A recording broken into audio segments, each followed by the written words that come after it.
মৰমৰ ছাত্ৰ ছাত্ৰীসকল, তোমালোক সকলোকে আজিৰ পাঠলৈ স্বাগতম জনাইছোঁ। আজি মই তোমালোকলৈ এটি অতি সুন্দৰ পাঠ লৈ আহিছোঁ। পাঠটি অসমীয়া সাহিত্য চয়নিকাত সন্নিৱিষ্ট অৰুণিমা সিনহা।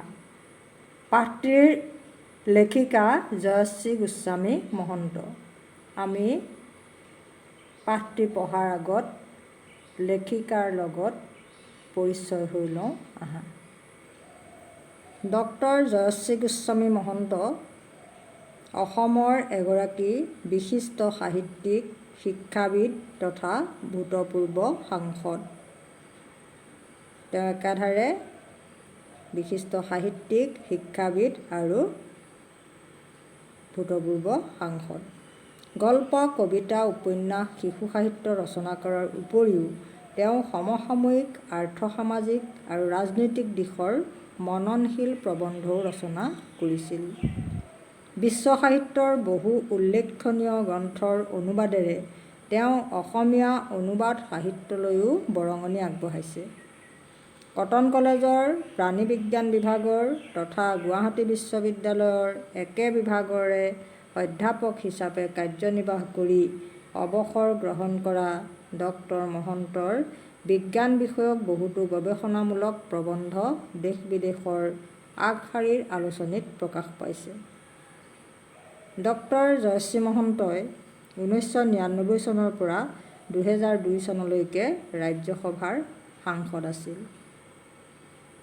মহাকবি, গান্ধাৰী, চাণক্য আদি উপন্যাস তেখেতে ৰচনা কৰিছিল। অন্য এক ৰত্নাকৰ, উৱলি যোৱা চাদৰ আদি গল্প সংকলন, অসম আন্দোলন, যুগমীয়া চিন্তাৰ প্ৰতিফলন শীৰ্ষক প্ৰবন্ধ সংকলন, চেমনীয়াৰ বিশ্ব সাহিত্য, বিশ্বৰ শ্ৰেষ্ঠ সাধু আদি শিশু কিশোৰৰ উপযোগী গ্ৰন্থ তেখেতে ৰচনা কৰিছিল। তেখেতে বৰ্তমান এদিনৰ সংবাদ কাকতৰ মুখ্য সম্পাদক হিচাপে কাৰ্যনিৰ্বাহ কৰি আছে। 2018 চনত ভাৰত চৰকাৰে এইগৰাকী লেখিকাক পদ্মশ্ৰী উপাধিৰে সন্মানিত কৰে। ছাত্ৰ ছাত্ৰীসকল, এতিয়া আমি পাঠটোৰ ভিতৰলৈ যাওঁ আহা। এখন চলন্ত ৰেলগাড়ী। দে বুলি কৈছোঁ নহয়, দি দে এতিয়াই। ডকাইতৰ দলটোৰ এজনে হোতা মাতেৰে প্ৰচণ্ড শব্দ কৰি ধমকি দিলে। চলন্ত ৰেলগাড়ীখনৰ ডবাটোত বহুতো মানুহ। আটাইৰে মুখবোৰ শুকাই টেমি যেন হৈছে। কোনেও কাকো সহায় কৰিবলৈ মনোবল গোটাব পৰা নাই। বৰং ডকাইতবোৰে বিচৰা মতে হাতৰ, কাণৰ আৰু ডিঙিৰ অলংকাৰবোৰৰ লগতে যাৰ হাতত যি টকা পইচা আছিল, প্ৰাণৰ মায়াত নীৰৱে বিনা প্ৰতিবাদে ডকাইতবোৰৰ হাতত তুলি দিছে। এখন চলন্ত ৰেলগাড়ী। সেই ৰেলগাড়ীখনৰ ডবাটোত বহুত মানুহ আছিল, কিন্তু আটাইবোৰ মানুহৰে মুখবোৰ ভয়ত শুকাই টেমি যেন হৈ পৰিছে আৰু কোনেও কাকো সহায় কৰিবলৈ মনোবল গোটাব পৰা নাই। কি কাৰণে মানুহে ভয় খাইছে? যে তাত ডকাইত সোমাইছে ডবাটোত আৰু ডকাইতে তেওঁলোকৰ পৰা বস্তু খুজিছে আৰু মানুহবিলাকে বিনা প্ৰতিবাদেৰে কাণৰ, ডিঙিৰ অলংকাৰবোৰ, যাৰ লগত যি টকা পইচা আছিলে, সকলোৱে নিজৰ প্ৰাণৰ মায়াত ডকাইতৰ হাতত তুলি দিছে। একমাত্ৰ ব্যতিক্ৰম 26 বছৰ বয়সৰ গাভৰু অৰুণিমা সিনহা। এই কাৰ্যৰ একমাত্ৰ ব্যতিক্ৰম আছিল 26 বছৰ বয়সীয়া এজনী গাভৰু ছোৱালী, তাইৰ নাম অৰুণিমা সিনহা। লক্ষ্ণৌৰ পৰা দিল্লী অভিমুখে আহি আছিল ৰেলগাড়ীখন। ৰেলগাড়ীখন লক্ষ্ণৌৰ পৰা দিল্লীৰ ফাললৈ আহি আছিল। ৰেল পুলিচ বা গাৰ্ড কাৰো খবৰ নাছিল যে চলন্ত ৰেলগাড়ীত নিৰ্বিবাদে ডকাইতি লুণ্ঠন চলাই গৈছে এদল দুষ্কৃতিকাৰীয়ে। ৰেলৰ যি গাৰ্ড থাকে বা পুলিচ থাকে, তেওঁলোকে গমেই পোৱা নাছিল যে ৰেলগাড়ীত নিৰ্বিবাদে ডকাইতৰ দল এটাই এনেকৈ লুণ্ঠন চলাই গৈছে, সেই কথা গম পোৱা নাছিল। খঙত টিঙিৰি তোলা হৈ এইবাৰ ডকাইতবোৰৰ মাজৰ পৰা এজন আহি অৰুণিমাৰ সন্মুখত থিয় হ'ল। এটা ডকাইত খঙত টিঙিৰি তোলা হৈ আহি অৰুণিমাৰ সন্মুখত থিয় হৈ ক'লে, দে বুলিছোঁ নহয়, এতিয়াই ভালে ভালে দি দে চেইনডাল, নহ'লে তাৰ পৰিণাম মুঠেও ভাল নহ'ব। অৰুণিমা নিৰুদ্বেগ, অৰুণিমা অসংকুচিত, অৰুণিমাৰ চকুত দুচকুত সাহস। অৰুণিমাই কিন্তু ডকাইতটোৱে সন্মুখত থিয় হৈ চেইনডাল দিবলৈ কওঁতেও নিৰুদ্বেগ হৈ চাই আছে। মই দিব নোৱাৰোঁ। মোৰ ডিঙিৰ এই চেইনডাল কেৱল এডাল চেইন নহয়, এয়া মায়ে মোক মৰমেৰে দিয়া আশীৰ্বাদ। ইয়াত মাৰ হাতৰ পৰশ লাগি আছে, সেয়ে এইডাল মই কোনোমতে তোমালোকক দিব নোৱাৰোঁ। অৰুণিমাই ডকাইতটোক কি বুলি ক'লে যে মই চেইনডাল দিব নোৱাৰোঁ, কিয়নো এইডাল মোৰ বাবে এডাল চেইন নহয়, এয়া মোক মায়ে দিয়া আশীৰ্বাদ। ইয়াত মাৰ হাতৰ পৰশ লাগি আছে, গতিকে এই চেইনডাল মই কেতিয়াও তোমালোকক দিব নোৱাৰোঁ।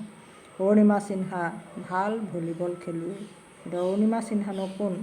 অৰুণিমা সিনহা হ'ল এগৰাকী ভলীবল খেলুৱৈ। ৰাষ্ট্ৰীয় পৰ্যায়ত ইতিমধ্যেই সুনাম অৰ্জন কৰি থৈছে। উত্তৰ প্ৰদেশত ঘৰ তেওঁৰ। 2011 চনৰ ঘটনা এয়া। ৰেলগাড়ীখন চলি আছিল। ডকাইতৰ দলটোৰ লুটপাতো চলি আছিল অবিৰাম। সিহঁতে বাৰে বাৰে সোণৰ চেইনডাল বিচাৰি অৰুণিমাক ধমকি দি আছিল। অৰুণিমা কিন্তু কোনো ধমকিৰ ওচৰত সেও মনা বিধৰ ছোৱালী নাছিল।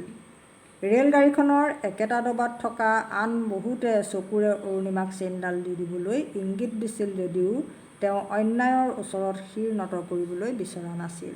ডবাটোত থকা অন্য মানুহবিলাকে চকুৰে অৰুণিমাক চেইনডাল দি দিবলৈ ইংগিত দিছিল, যিহেতু ডকাইতে মাৰি পেলাব বা ডকাইতৰ ওচৰত জীৱনটো যোৱাতকৈ চেইনডালকে দি দিয়া, এনেকুৱা এটা ইংগিতেৰে তেওঁক চেইনডাল দি দিবলৈ কৈছিল।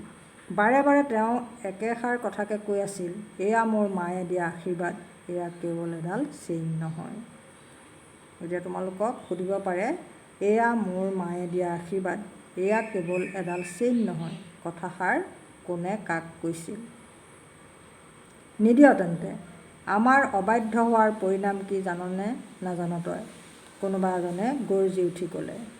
মুহূৰ্ততে দুজন ডকাইত আগবাঢ়ি আহিল আৰু কোনেও একো টলকিব পৰাৰ আগতেই অৰুণিমাক দাংকোলাকৈ তুলি নি চলন্ত ৰেলগাড়ীৰ পৰা দুৱাৰেৰে বাহিৰৰ আন্ধাৰলৈ দলিয়াই দিলে। সেই সময়তে ওচৰেৰে আন এখন ৰেলগাড়ী আহি আছিল। অৰুণিমাৰ শৰীৰটো চলন্ত ৰেলগাড়ীখনত খুন্দা খাই বস্তা এটাৰ দৰে তললৈ পৰি গ'ল।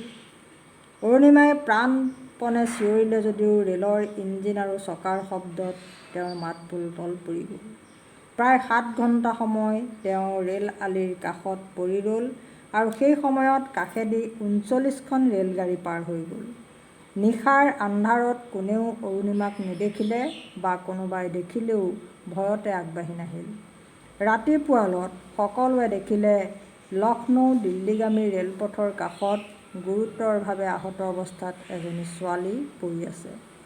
প্ৰথমতে বৰেলী হাস্পতালত, তাৰ পাছত নতুন দিল্লীৰ all India institute of medical ছায়েন্সত তেওঁৰ চিকিৎসাৰ ব্যৱস্থা কৰা হ'ল। কোনোৱে ক'লে টিকট নোহোৱাকৈ ভ্ৰমণ কৰা অৰুণিমাই কণ্ডাক্টৰে টিকট বিচৰাত ৰেলগাড়ীৰ পৰা জাপ মাৰি দিছিল। কোনোৱে আকৌ আন কিবা কাৰণত অৰুণিমাই আত্মহত্যা কৰিবলৈ ৰেল আলিলৈ গৈছিল বুলি ক'লে। কথাষাৰ অৰুণিমাৰো কাণত পৰিছিল। এইবোৰে তেওঁৰ মনত দুখ দিয়াৰ উপৰিও সকলো কথাকে প্ৰত্যাহ্বান হিচাপে লৈ নতুনকৈ জীৱনটোক গঢ় দিবলৈ সংকল্পবদ্ধ কৰি তুলিছিল। সেই ঘটনাটোত তেওঁ এখন ভৰি চিৰদিনৰ বাবে হেৰুৱাবলগীয়া হ'ল আৰু আনখন ভৰিত লোৰ ৰড সুমুৱাই তাৰ সহায়ত চলা-ফুৰা কৰিব পৰা হ'ল। হেৰুওৱা ভৰিখনৰ ঠাইত কৃত্ৰিম ভৰি সংযোজন কৰা হ'ল। ছাত্ৰ-ছাত্ৰীসকল, এইগৰাকী ভলীবল খেলুৱৈ অৰুণিমা সিনহা ইমান এটা ডাঙৰ দুৰ্ঘটনাৰ পিছত কেনেকৈ ৰাষ্ট্ৰীয় পৰ্যায়ৰ খেলুৱৈ হ'লগৈ, সেই কথাখিনি আমি পিছৰ ভিডিঅ'ত ক'ম। আজিলৈ ইমানতে সামৰিছোঁ। ধন্যবাদ।